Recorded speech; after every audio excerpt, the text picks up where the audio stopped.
Imagine you're a keen gardener. After months of careful work, your garden is bursting with vegetables.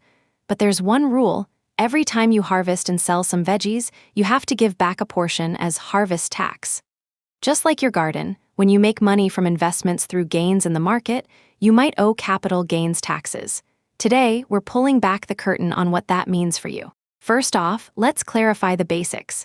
Capital gains tax applies when you sell an investment for more than its original purchase price. So, if you bought shares in a company for $50 and sold them later at $75, your gain is $25 per share. But here's where many get tripped up. Not all gains are taxed equally.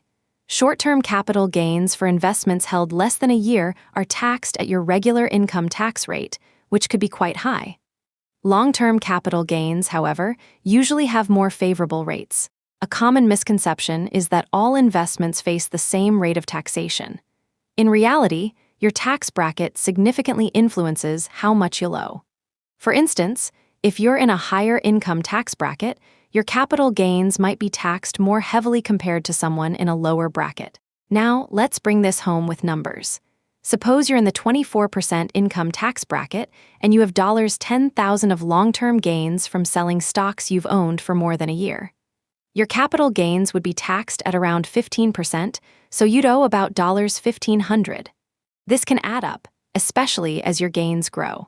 It's crucial to understand these taxes because they directly impact how much you walk away with after selling your investments. For those actively trading, like day traders, the short-term rate can significantly affect their overall returns. Before we wrap up, remember, this is educational content to help you understand basics. Always consult with a tax advisor or financial planner for personalized advice tailored to your situation. We've covered a lot today, but essentially it boils down to this. Your capital gains are taxed based on how long you held onto your investments and your tax bracket. Understanding these rules can help maximize your returns.